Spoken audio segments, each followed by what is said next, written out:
আল্লাহর ওলি মুজাদ্দিদুজ জামানের একজন খলিফা ছিলেন। ওই খলিফার নাম হলো আল্লাহর ওলি সুফি আব্দুল মুমিন সাহেব রাহমাতুল্লাহ আলাইহি। হুজুরের মাজার আছে হাওড়া জেলার বাকন শরীফে। ওখানে আপনারা অনেকেই হয়তো গিয়েছেন, হুজুরের মাজার খানা জিয়ারত করেছেন। উনি আল্লাহর একজন মস্ত বড় ওলি মানুষ। ও আমার ভাইজানেরা, বাংলাদেশে জানার খত ছিল, ওনার নাম ছিল আপনার প্রতাপ চন্দ্র সেন। মুজাদ্দিদুজ জামানের হাতে হাত দিয়ে যিনি ঈমানের কালেমা পড়ার পর আল্লাহর ওলি দাদা হুজুর রাহমাতুল্লাহ আলাইহি তার নাম রেখেছিলেন আব্দুল মুমিন। ও বাবা আব্দুল মুমিন, আমি তোমায় কিছু আমল দিলাম, 5 ওয়াক্ত নামাজ, এরপরে এই আমলগুলি তুমি করবে। আস্তে আস্তে এই আমলগুলি বাড়াতে লাগলেন। ও আমার ভাইজানেরা, পীরের দরবারে আসা যাওয়া করেন, সব পরিবর্তন করে দেন। এই আমল করতে করতে একটা সময় আল্লাহর নেক বান্দা আব্দুল মুমিন সাহেব রাহমাতুল্লাহ আলাইহি মস্ত বড় আল্লাহর একজন ওলি হয়ে গিয়েছিলেন। জোরে বলুন সুবহানাল্লাহ। ও আমার ভাইজানেরা, আল্লাহর ওলি মুজাদ্দিদুজ জামানের 550 জন খলিফা, এই 550 জন খলিফার ভিতরে আব্দুল মুমিন সাহেব রাহমাতুল্লাহ আলাইহি হলেন অন্যতম একজন খলিফা। মুজাদ্দিদুজ জামানের ইন্তেকালের পর যখন আব্দুল মুমিন সাহেব রাহমাতুল্লাহ আলাইহি অসুস্থ হয়ে পড়লেন, দুনিয়াতে আর থাকবেন না, ওনার মুহিব্বিনদেরকে ডাকলেন, ডেকে বলেছিলেন, বাবা আমি আমার শেষ জীবনে কিছু ওসিয়ত নসিহত তোমাদের করে যাব, আর এগুলি তোমরা মেনে চলবে, আর অমুক তারিখে আমার এই মহল্লায় মাহফিল তোমরা সবাই আসবে। হুজুরের আমন্ত্রণ পেয়ে হুজুরের মুরিদ মুহিব্বিন গণেরা যারা ছিলেন এক এক করে তারা সবাই চলে আসলেন। ও আমার ভাইজানেরা, ও জামানায় এত জনসংখ্যা ছিল না, তারপরেও আল্লাহর ওলির ওয়াজের মাহফিলে প্রায় 250 জন মানুষের সমাগম হলো। আল্লাহর ওলি সুফি আব্দুল মুমিন সাহেব রাহমাতুল্লাহ আলাইহি ওয়াজ নসিহত হয়ে যাওয়ার পর মোনাজাতের আগে তিনি সমস্ত মুহিব্বিনদের মুরিদদের দাওয়াত দিয়ে বললেন, বাবারা তোমরা কেউ চলে যাবে না বাবা, আমি তোমাদের জন্য কিছু তাবারকের ব্যবস্থা করেছি। আল্লাহর নবী জানিয়েছেন, এমন করে অত করে সালাম আলা মান আরাফতা ওয়া মান লাম তারিফ। আল্লাহ তাআলার কাছে দুটি জিনিস প্রিয়, একটি হলো মানুষকে খাওয়ানো, দ্বিতীয় নম্বর হলো আর মানুষকে মুসলমানকে দেখলে পরে সালাম দেওয়া। আমি মেহমানদারি করাবো বাবা, আমি তোমাদের দাওয়াত দিলাম, আমার দাওয়াতটা গ্রহণ করে নিয়ে মোনাজাতের পর কেউ তোমরা চলে যাবে না।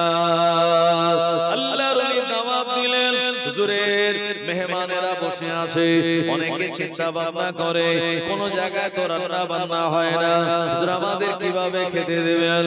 ও আমার ভাইজানেরা, হুজুর মাহফিলে ওঠার আগে হুজুর একটা খাদেমকে বলেছিলেন, বাবা খাদেম, আমার যে তামার হাড়ি আছে এই হাড়িতে 250 গ্রাম চাল, খানিকটা আলু আর ডাল দিয়ে তুমি রান্না বান্না করো, আর আমার মাহফিল শেষ হয়ে গেলে ওই হাড়িটা তুমি আমার হাতেই তুলে দেবে। জোরে বলুন। হুজুর কারোর বাড়ি খেতেন না, কারণ এই পরহেজ করাটা, খাওয়া দাওয়া পরহেজ করাটা, এটা ইবাদতের মজা লাগার ক্ষেত্রে বিরাট একটা ভূমিকা রাখে। কথা ঠিক কি না আমার ভাইজানেরা? ও নবীর উম্মতেরা, আল্লাহর ওলি মাহফিলটা না শেষ হয়ে গেল, আখেরি মোনাজাত হয়ে গেল, এক এক করে সবাই বসে গেল লাইন দিয়ে। হুজুর তখন তাবারক দেওয়া শুরু করলেন, ওই ছোট্ট তামার হাড়ি থেকে তাবারক তোলাতে শুরু করলেন বিসমিল্লাহ বলে।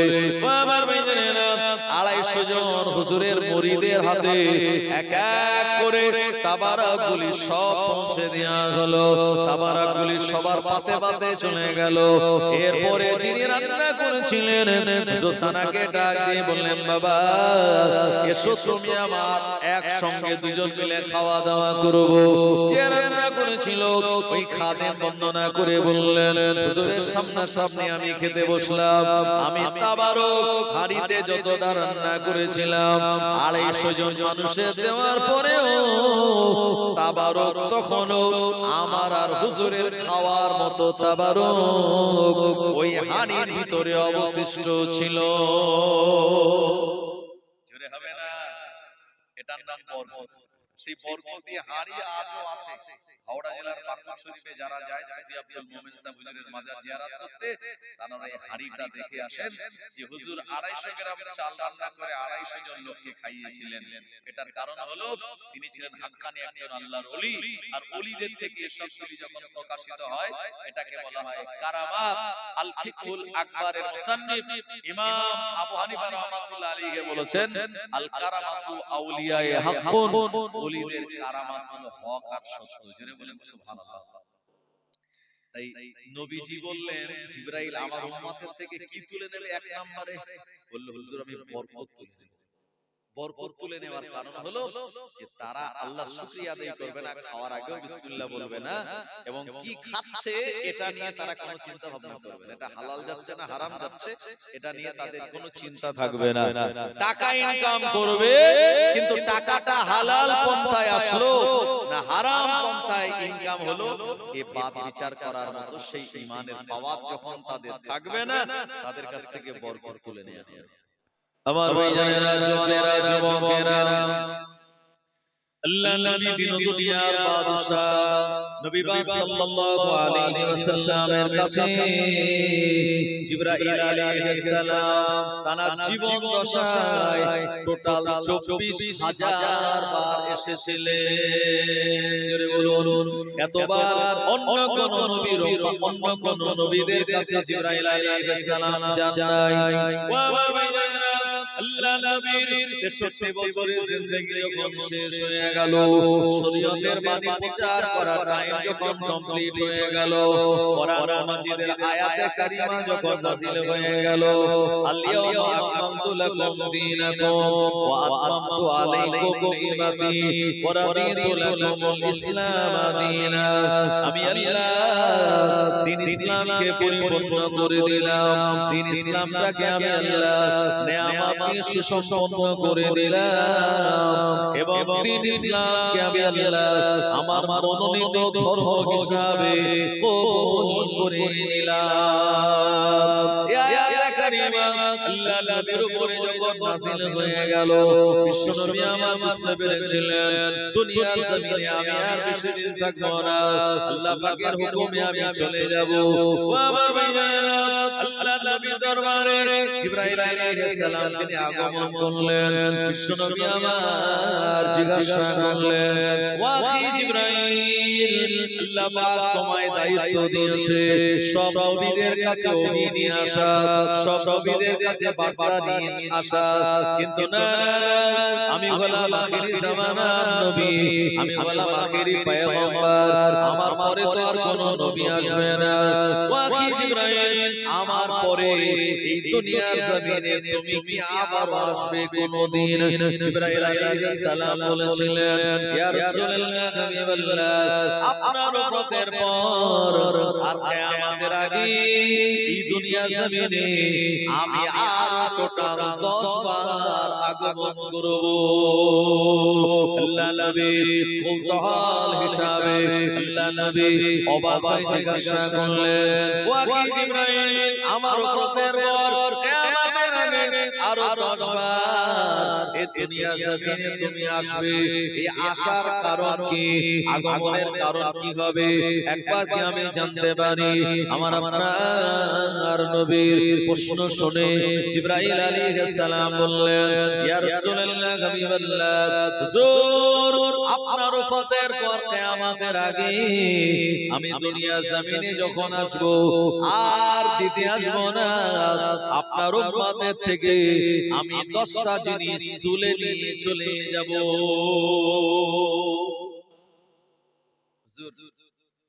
এর আগে আমি যতবার এসেছি সব আল্লাহর পক্ষ থেকে ওহী মেসেজ নিয়ে এসেছি, নবীদের কাছে দিয়েছি আল্লাহ যেমন বলেছেন। কিন্তু আপনার চলে যাওয়ার পর আর কিয়ামতের আগে আমি আরো 10 বার মাঝখানে যে আসবো, 10টা জিনিস আপনার উম্মতের থেকে তুলে নিয়ে চলে যাবে। আল্লাহ নবী দিন দুনিয়ার বাদশা নবী পাক সাল্লাল্লাহু আলাইহি ওয়াসাল্লাম বললেন, ও আখি জিবরাইল, একবার তুমি আমায় শুনিয়ে দাও, একবার তুমি আমায় বলে দাও কোন 10টা জিনিস আমার উম্মতের থেকে তুমি তুলে নিয়ে চলে যাবে।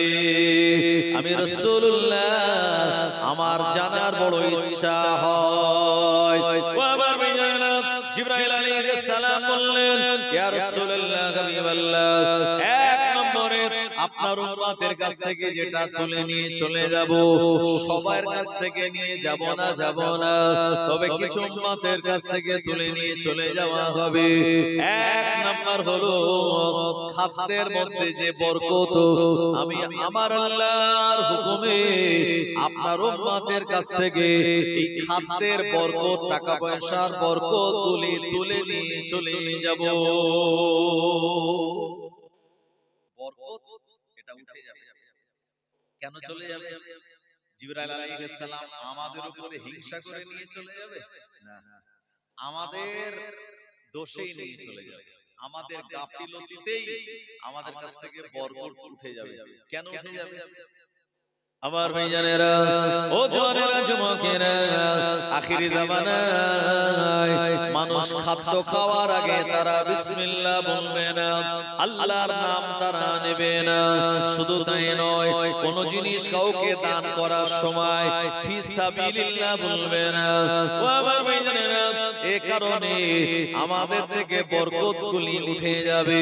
আমার আল্লাহ রাব্বুল আলামিন আমাদের নেয়ামত দিয়েছেন, অসংখ্য নেয়ামত দেবেন। মানুষেরা অসংখ্য নেয়ামতগুলি পাওয়ার পর আল্লাহ পাকের শুকরিয়া তারা জ্ঞাপন করবে না, অথচ আল্লাহ পাক জানিয়েছেন, লা ইন শাকারতুম লা আযীদান্নাকুম ওয়া লা ইন কাফারতুম ইন্না আযাবি লাশাদীদ।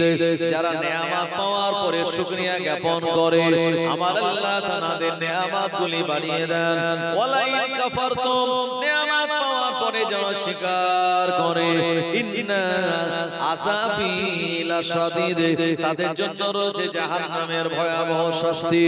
আল্লাহ নবীর আদর্শ, প্রিয় নবীর সুন্নাত হলো খাদ্য খাওয়ার আগে বিসমিল্লাহ বলা, আর শেষ করে অন্তত আলহামদুলিল্লাহ বলা।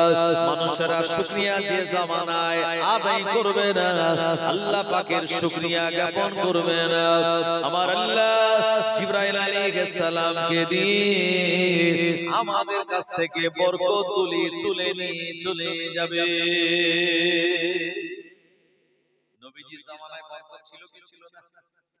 নবীজি ওই যে খন্দকের ময়দানে গর্ত খোঁড়ার কাজ করছিলেন। খন্দকের যে ময়দান, সেই জায়গা থেকে নবীজি যেখানে গর্ত করেছিলেন সাহাবীরা, ওই জায়গায় এখন রোড তৈরি হয়েছে। ওই রাস্তাটার নামই হলো খন্দক রোড।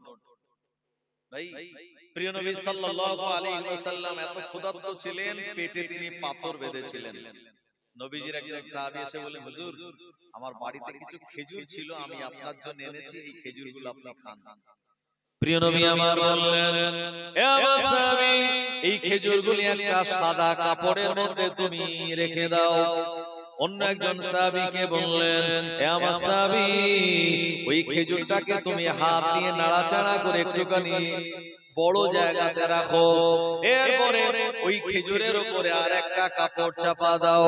খন্দকের ময়দানে গর্ত খোঁড়া 3000 সাহাবে کرامদের ডাক দিয়ে প্রিয় নবী বললেন, হে আমার সাহাবীরা, এই জায়গাতে খেজুর রয়েছে এই সাদা কাপড়ের নিচে, যার ক্ষুধা লেগেছে বিসমিল্লাহ বলে হাত ঢুকিয়ে ওখান থেকে মুঠো করে খেজুর বার করে তুমি ভক্ষণ করো। আল্লাহ নবীর কথা শুনে প্রিয় নবী সাহাবীরা ওই সাদা কাপড়ের তলায় হাত ঢুকিয়ে বিসমিল্লাহ বলে আর খেজুরগুলো মুঠো মুঠো বার করে দানা রাখে আমার আল্লাহর শুকরিয়া জ্ঞাপন করেছিলেন। খন্দকের ময়দানে 3000 সাহাবীরা ওই খেজুর কাপড়ের তলা থেকে বিসমিল্লাহ বলে বার করে খেলেন। তারপরেও ওই কাপড়ের তলায় গোপনে রাখা অল্প খেজুরটা তখনও শেষ হয়ে যায় না। আরো জোরে বলেন সুবহানাল্লাহ। এটার নাম হলো বরকত। প্রিয় নবী সাল্লাল্লাহু আলাইহি ওয়াসাল্লামের রওজা আতহার যেখানে বাবু সালাম নামক গেট দিয়ে প্রবেশ করে নবীজিকে সালাম দিয়েই আপনাকে পুলিশেরা বাইরে যেখানে বার করে দেবে তার ঠিক আপনার ঠিক বাম দিকে একটা জায়গা এভাবে ঘেরা আছে। হ্যাঁ, এটা একটা মানে সাদা কালার করা, এই জায়গাটা ভালো করে ঘেরা আছে। এই জায়গাটা কোন জায়গা জানেন? এই জায়গাটা হলো এমন জায়গা যে জায়গাতে প্রিয় নবী সাল্লাল্লাহু আলাইহি ওয়াসাল্লামের সাহাবী আবু হুরায়রা রাদিয়াল্লাহু আনহুকে নবীজি বলেছিলেন, আবু হুরায়রা এই এক গ্লাস দুধ এসেছে, এই দুধটা সাহাবে کرامদের ভিতরে তুমি ডিস্ট্রিবিউট করো। আমার ভাইজানেরা, আল্লাহ নবী সাহাবীরা আসহাবে সুফা নামক যে জায়গাতে তারা অবস্থান করতেন, প্রিয় নবীর গরীব সাহাবীরা এই জায়গাতে তারা আল্লাহ নবীর জবানে নূরানি জবান মোবারকে কিছু শোনার জন্য ওখানে তারা অবস্থান করতেন। আল্লাহ নবী সাহাবী হযরত আবু হুরায়রা রাদিয়াল্লাহু আনহু প্রচন্ড ক্ষুধার্ত, তার খুব ক্ষুধা লেগেছিল। আল্লাহ নবীর কাছে তিনি বলতে পারেন নাই, মনে মনে চিন্তা করছিলেন যদি কোনো খাবার হাদিয়া হিসাবে নবীজির কাছে আসে, আল্লাহ নবী আমি আবু হুরায়রা আমায় না দিয়ে প্রিয় নবী খাবেন না। আল্লাহ নবীর ক্ষুধার্ত সাহাবীরা বসে আছেন, এমন সময় একজন সাহাবী এক গ্লাস বকরির দুধ এনে বললেন, ইয়া রাসূলুল্লাহ হাবিবাল্লাহ, আমি আপনাকে এটা হাদিয়া দিলাম। আল্লাহ নবী কোন জিনিস তিনি একা খেতেন না, সবাইকে দিয়ে নবীজি খেতেন।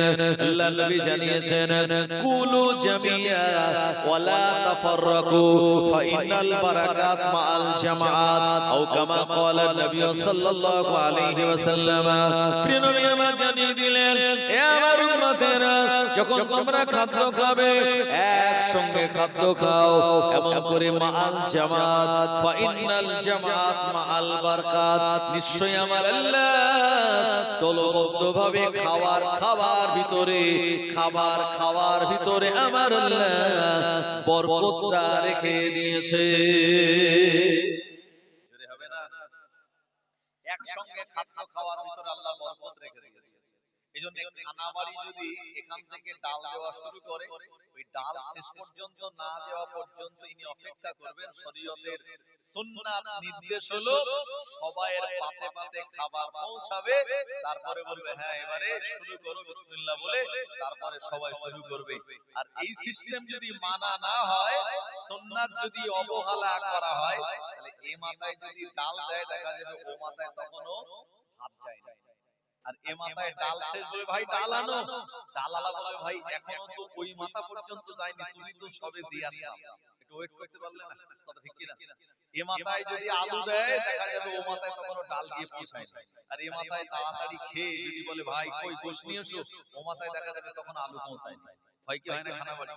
এইজন্য নিয়ম হলো, শরীয়তের সুন্নাত হলো সবাই যখন বসবে সবার পাতে যখন খাবার চলে যাবে আর একসঙ্গে সবাই মিলে যদি খাওয়া শুরু করে, তাহলে ঝগড়া ঝামেলা হই হট্টগোল হওয়ার সম্ভাবনা বিরাট কম। আসলে আমরা সুন্নাত ছেড়ে দিয়েছি, তাই খাওয়ার সময় আমরা মাঝে মাঝে হাঁকাচাল্লা করে ফেলি। কথা ঠিক কি না? অনেক জায়গায় এমনও শোনা যায় বিয়ে বাড়ি এসে মারপিট করে বাড়ি যাচ্ছে খাওয়া করে। আছে না নাই? আমার ভাইজানেরা, ও নবীর উম্মতেরা, বরকত কেমন ছিল আমি আপনাদেরকে উদাহরণ দিয়ে বলে দেব। আল্লাহর ওলি মুসাদ্দাদুজ জামানের একজন খলিফা ছিলেন, ওই খলিফার নাম হলো আল্লাহর ওলি সুফি আব্দুল মুমিন সাহেব রাহমাতুল্লাহ আলাইহি। হুজুরের মাজার আছে হাওড়া জেলার বাকুন শরীফে, ওখানে আপনারা অনেকেই হয়তো গিয়েছেন, হুজুরের মাজার খানা জিয়ারত করেছেন। উনি আল্লাহর একজন মুস্তফা বড় ওলি মানুষ। ও আমার ভাইজানেরা, বাংলাদেশে জানার খত ছিল, ওনার নাম ছিল আপনার প্রতাপ চন্দ্র সেন। মুজাদ্দিদুজ্জামানের হাতে হাত দিয়ে যিনি ঈমানের কালেমা পড়ার পর আল্লাহর ওলি দাদা হুজুর রহমাতুল্লাহ আলাইহি তার নাম রেখেছিলেন আব্দুল মুমিন। ও বাবা আব্দুল মুমিন, আমি তোমায় কিছু আমাল দিলাম, 5 ওয়াক্ত নামাজ, এরপরে এই আমালগুলি তুমি করবে। আস্তে আস্তে এই আমালগুলি বাড়াতে লাগলেন। আমার ভাইজানেরা, পীরের দরবারে আসা যাওয়া করেন, সবক পরিবর্তন করে দেন। এই আমাল করতে করতে একটা সময় আল্লাহর নেক বান্দা আব্দুল মুমিন সাহেব রাহমাতুল্লাহ আলাইহি মস্ত বড় আল্লাহর একজন ওলি হয়ে গিয়েছিলেন। জোরে বলুন সুবহানাল্লাহ। ও আমার ভাইজানেরা, আল্লাহর ওলি মুজাদ্দিদুজ্জামানের 550 জন খলিফা, এই 550 জন খলিফার ভিতরে আব্দুল মুমিন সাহেব রাহমাতুল্লাহ আলাইহি হলেন অন্যতম একজন খলিফা। মুজাদ্দিদুজ্জামানের ইন্তেকালের পর যখন আব্দুল মুমিন সাহেব রাহমাতুল্লাহ আলাইহি অসুস্থ হয়ে পড়লেন, দুনিয়াতে আর থাকবেন না, ওনার মুহিব্বিনদেরকে ডাকলেন, ডেকে বলেছিলেন, বাবা আমি আমার শেষ জীবনে কিছু ওসিয়ত নসিহত তোমাদের করে যাব, আর এগুলি তোমরা মেনে চলবে, আর অমুক তারিখে আমার এই মহল্লায় মাহফিল তোমরা সবাই আসবে।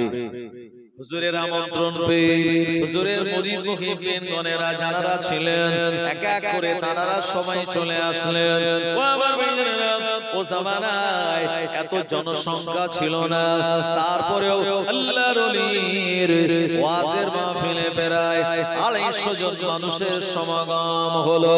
আল্লাহর ওলির সুফি আব্দুল মুমিন সাহেব রাহমাতুল্লাহ আলাইহি ওয়াজ নসিহত হয়ে যাওয়ার পর মোনাজাতের আগে তিনি সমস্ত মুহিব্বিনদের মুরিদদের দাওয়াত দিয়ে বললেন, বাবারা তোমরা কেউ চলে যাবে না বাবা, আমি তোমাদের জন্য কিছু তাবারকের ব্যবস্থা করেছি।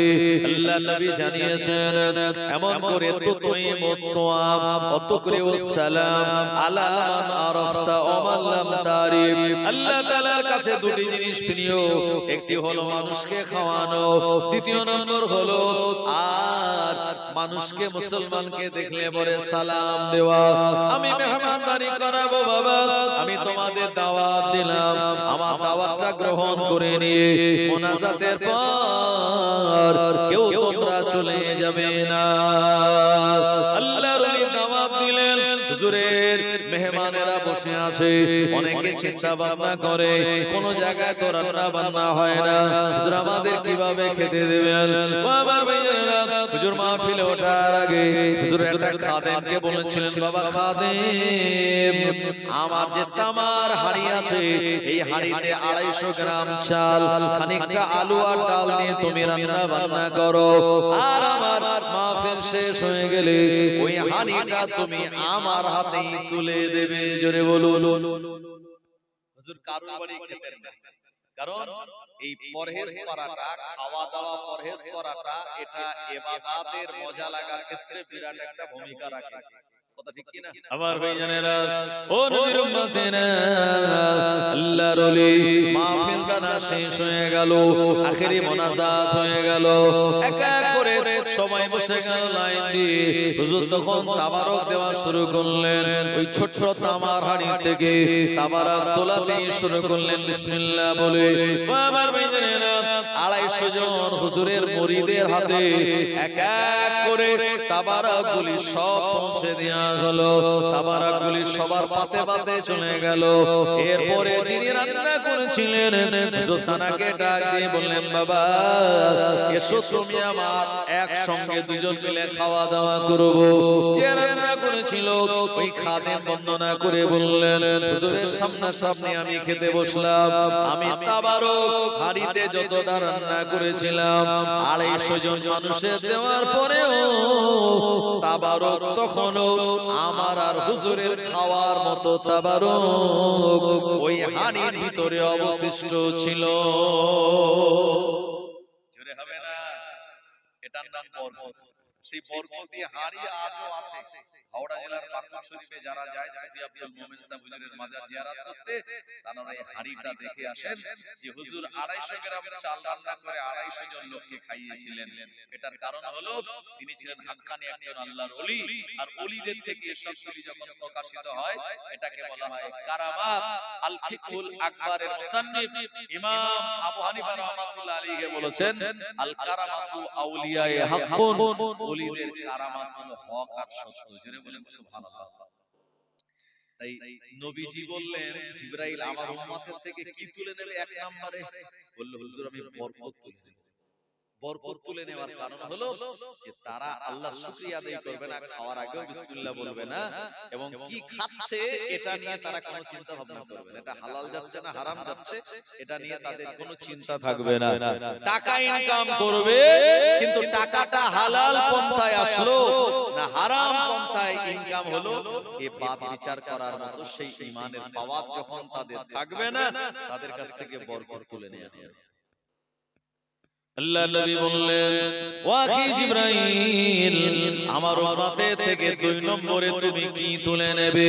জিবরাইল আলাইহিস সালাম বললেন ইয়া রাসূলুল্লাহ হাবিবাল্লাহ, দ্বিতীয় নম্বরে আপনার উম্মতের থেকে যেটা আমি তুলে নেব ওটা হলো ইবাদতের মজা, ইবাদতের স্বাদ। মানুষ নামাজ পড়বে স্বাদ লাগবে না, কোরআন মাজিদ তেলাওয়াত করবে বা শুনবে তারা মজা পাবে না। নামাজ কালাম পড়ার পরেও তাদের অন্তরের ভিতরে ইতমিনান আসবে না। আল্লাহ নবী বলেন আখি জিবরাইল কেন আসবে না? সময় জিবরাইল আলাইহিস সালাম বললেন ইয়া রাসূলুল্লাহ হাবিবাল্লাহ, তারা নামাজ আদায় করবে কিন্তু আপনি বলেছেন সাল্লু কামা রাআইতুমুনি উসাল্লি, ওইভাবে তোমরা নামাজ আদায় করো যেভাবে আমি রাসূলুল্লাহ আমাকে তোমরা নামাজ পড়তে দেখেছো। কিন্তু আপনার উম্মতেরা ওই নামাজের মধ্যে তারা তাড়াহুড়া করবে, নামাজের ভিতরে খুশু খুজু থাকবে না, নামাজের ভিতরে তাদিল আরকান থাকবে না। এই কারণে ইবাদতের মজা, ইবাদতের স্বাদ তাদের থেকে তুলে নেওয়া হবে। আজকে সেই ইবাদতের মজা স্বাদ আছে না নাই? মানুষ নামাজ পড়ে তাড়াহুড়ো করে, কথা ঠিক কি না? নামাজ পড়ছে কিন্তু নামাজের ভিতরে তার একাগ্রতা নাই। জি, ইমাম লম্বা মুনাজাত করলে, লম্বা সিজদা দিলে কিছু কিছু মুসল্লি বলে হুজুর একটু তাড়াতাড়ি শেষ করলে ভালো হতো, কারণ অনেক কাজের চাপ। আমার ভাইজানেরা, জওয়ানেরা, যুবকেরা, এই তাদিলে আরকান এটা তারা জানবেই না বা বুঝবেই না। অথচ বশিরান আল্লাহ মুসাদ্দিদুল জামানের অনুমতিতে কিতাব লিখলেন, কিতাবটার নাম হলো আপনার নামাজ শিক্ষা। ও আমার ভাইজানেরা, 164 পৃষ্ঠার কিতাব। ওই কিতাবের ভিতরে বশিরান আল্লাহ বললেন নামাজের ভিতরে বাইরে 13টা ফরজ আছে, 30টা ওয়াজিব আছে, 28টা মুস্তাহাব আছে, 60টা সুন্নাত আছে। এগুলি যদি আপনার জানা না থাকে, একটা ওয়াজিব ছেড়ে গেলে আপনার সিজদা দেওয়া লাগবে, একটা ফরজ ছেড়ে গেলে যোহরে নামাজ পড়া লাগবে। নামাজের মাসাইল সংক্রান্ত আর জ্ঞান যাদের থাকবে না, তাদের ভিতর থেকে ইবাদতের মজা স্বাদগুলি তুলে নেওয়া হবে। সামনে রমজান আসছে, অনেকে খবর নেবে বলে কোন মসজিদে তারাবি নামাজ 20 মিনিটে শেষ হয়, তো বলল অমুক গ্রামের অমুক পাড়ার মসজিদ, বলে চল চল চল। যত তাড়াতাড়ি নামাজ তারাবি শেষ হবে সেখানে অনেকে তারাবি পড়বে, আবার অনেকে মাগরিব পড়ে কিন্তু তারাবি পড়ে না, তারা সেই সবে কদরে রাতের বেলা গিয়ে হুড়োহুড়ি করে বসে। কথা ঠিক না? সারা মাস তারা তারাবি পড়ে না, আর যদিও বা পড়ে ইচ্ছা মতো কয়েকটা পড়লো, কয়েকটা ছেড়ে দিল। জওয়ানেরা, যুবকেরা, ও নবীর উম্মতেরা, এই নামাজের ভিতরে তাদিলে আরকান তাদের থাকবে না। অথচ আল্লাহর নবী সাহাবী হযরত আলী রাদিয়াল্লাহু আনহু জিহাদের ময়দানে পাহারা দিচ্ছেন। ও নবীর উম্মতেরা, আল্লাহর নবী সাহাবী আবু হুরায়রা রাদিয়াল্লাহু আনহু জিহাদের ময়দানে পাহারা দিচ্ছেন। আলী রাদিয়াল্লাহু আনহু পাহারা দেওয়ার সময় চিন্তা করে সব সাহাবীরা ঘুমিয়ে পড়ল, আমরা দুজন মিলে সাহাবী পাহারা দেই। একজন হলেন হযরত আলী, আরেকজন হলেন হযরত মিকদাদ রাদিয়াল্লাহু আনহু। হযরত আলী বললেন, ও সাহাবী মিকদাদ ইবনে আসওয়াদ, তুমি ঘুমিয়ে যাও, আমি একা পাহারা দেব। হযরত মিকদাদ রাদিয়াল্লাহু আনহু উনি ঘুমিয়ে গেলেন। আলী রাদিয়াল্লাহু আনহু তিনি একা পাহারা দেন। এমন সময় একা একা চিন্তা করে, না না না, শুধু শুধু দাঁড়িয়ে না থেকে আমার আল্লাহর নামাজে একটুখানি মগ্ন হয়ে যায়। নামাজে দাঁড়িয়ে গেল। ও নবীর উম্মতেরা, পিছন থেকে রাতের বেলা দুশমনেরা চলে আসলো। পাহাড়ের উপর থেকে দুশমন লক্ষ্য করে মানুষের মতো দাঁড়িয়ে রয়েছে, কিন্তু নড়ে না, চড়ে না, আর তার বডিটা একটা প্লেয়ারের মতো দেখা যায়। ও নবীর উম্মতেরা, আর দুশমন এটা মানুষ না প্লেয়ার শিওর হওয়ার জন্য ওই পাহাড়ের উপর থেকে তীর মেরে দিল। হযরত আলী রাদিয়াল্লাহু আনহু পায়ে তীর লেগে গেল। তারপরেও নামাজের কিয়াম করা অবস্থায় আলী হুজুর তিনি নড়াচড়া করেন না। জোরে হবে না? যদি নড়াচড়া করতো দুশমন বুঝতো না এটা প্লেয়ার না, এটা মানুষ। আলী রাদিয়াল্লাহু আনহুর পায়ে তীর লেগেছে, তারপরে নড়াচড়া করেননি, মানে তীরের আঘাত এসেছে গায়ে এটা বুঝতেই পারেননি, কারণ তিনি কোরআনুল মাজিদ তেলাওয়াত করতেছিলেন একেবারে দেওয়ানা হয়ে। জোরে বলে সুবহানাল্লাহ। আরেকটু জোরে হবে না সুবহানাল্লাহ? আবার ভাইজানেরা, ও নবীর উম্মতেরা, নামাজ তিনি শেষ করলেন, দেখতে পেলেন তীরের যন্ত্রণা পায়ে আল্লাহর নবীর কাছে সংবাদ দেয়া হলো। সাহাবীরা সব উঠে পড়লেন। আবার ভাইজানেরা, এরপরে নবীজি সাল্লাল্লাহু আলাইহি ওয়াসাল্লামের কাছে নিয়ে যাওয়া হলো। আলী রাদিয়াল্লাহু আনহু তীর বার করার জন্য, না না না, কোন রকম তীর বার করা যায় না। আল্লাহর নবী বললেন, বাবা ছেড়ে দাও, আমার আলী আবার যখন নামাজে দাঁড়াবে ওই সময় তানার শরীর থেকে তীরটা বার করে নিও। তিনি কিছুই বুঝতে পারবেন না। হযরত আলী রাদিয়াল্লাহু আনহু আবার নামাজে দাঁড়ালেন, কিরাতের মধ্যে তিনি মগ্ন হয়ে গেলেন। এরপরে পায়ে তীর বার করে নেওয়া হলো, আর কোনো কষ্ট তিনি বুঝতে পারলেন না। আর জোরে বলেন সুবহানাল্লাহ।